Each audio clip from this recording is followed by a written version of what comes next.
जिसकी दया से सरस्वती भाव रही उपजाए, कार्तिक महात्म्य का कमल लिखे 8वां अध्याय।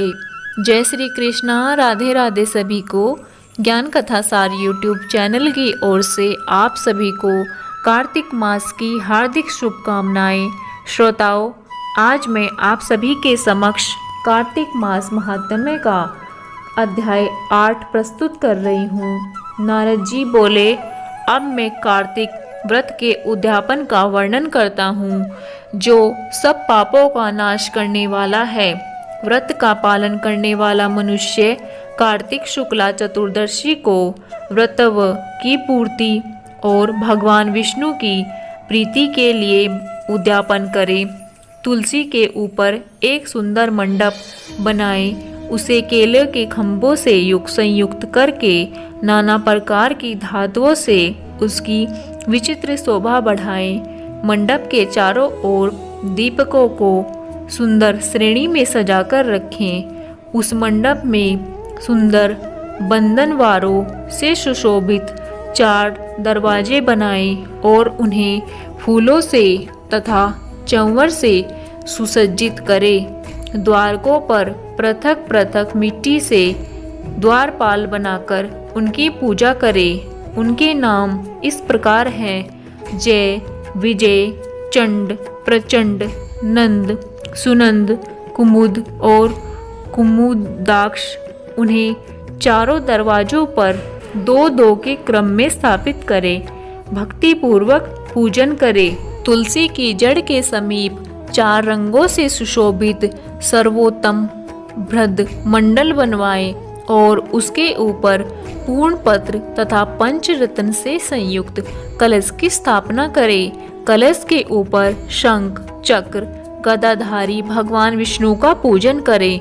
भक्ति पूर्वक उस तिथि में उपवास करें तथा रात्रि में गीत, वाद्य, कीर्तन आदि मंगलमय आयोजनों के साथ जागरण करें। जो भगवान विष्णु के लिए जागरण करते समय भक्ति पूर्वक भगवत संबंधी पदों का गान करते हैं, वे सैकड़ों जन्मों की पाप राशि से मुक्त हो जाते हैं। जो मनुष्य भगवान में के निमित्त जागरण करके रात्रि पर भगवान का कीर्तन करते हैं, उनको असंख्य गोदान का फल मिलता है। जो मनुष्य भगवान की मूर्ति के सामने नृत्य गान करते हैं, उनके अनेक जन्मों के एकत्रित पाप नष्ट हो जाते हैं। जो भगवान के सम्मुख बैठकर कीर्तन करते हैं और बंसी आदि बजाकर भक्तों को प्रसन्न करते हैं तथा भक्ति से रात्रि भर जागरण करते हैं, उन्हें करोड़ों तीर्थ करने का फल मिलता है।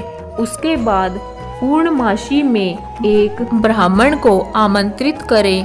प्रातःकाल स्नान और देव पूजन करके वेदी पर अग्नि की स्थापना करें और भगवान की प्रीति के लिए तिल और खीर की आहुति दे।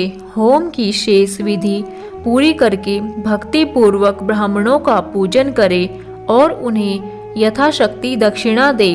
उनसे इस प्रकार क्षमा प्रार्थना करें: आप सब लोगों की अनुकंपा से मुझ पर भगवान सदैव प्रसन्न रहें। इस व्रत को करने से मेरे 7 जन्मों के किए हुए पाप नष्ट हो जाएं और मेरी संतान चिरंजीवी हो।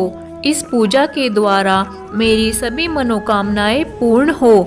मेरी मृत्यु के पश्चात मुझे अतिशय दुर्लभ विष्णु लोक की प्राप्ति हो। पूजा की समस्त वस्तुओं के साथ गाय भी गुरु को दान में दे। उसके पश्चात घर वालों और मित्रों के साथ स्वयं भोजन करें। भगवान द्वादशी तिथि को शयन से उठे, त्रयोदशी को देवताओं से मिले और चतुर्दशी को सबने उनका दर्शन एवं पूजन किया। इसलिए उस तिथि में भगवान की पूजा करनी चाहिए। गुरु की आज्ञा से भगवान विष्णु की सुवर्णमय प्रतिमा का पूजन करें। इस प्रकार पुष्कर तीर्थ की यात्रा श्रेष्ठ मानी गई है। कार्तिक माह में इस विधि का पालन करना चाहिए। जो इस प्रकार कार्तिक के व्रत का पालन करते हैं वे धन्य और पूजनीय हैं। उन्हें उत्तम फल की प्राप्ति होती है। जो भगवान विष्णु की भक्ति में तत्पर हो कार्तिक में व्रत का पालन करते हैं उनके शरीर में स्थित सभी पाप तत्काल नष्ट हो जाते हैं। जो श्रद्धा पूर्वक कार्तिक के उद्यापन का महात्म्य सुनता या सुनाता है वह भगवान विष्णु का सायुज्य प्राप्त करता है।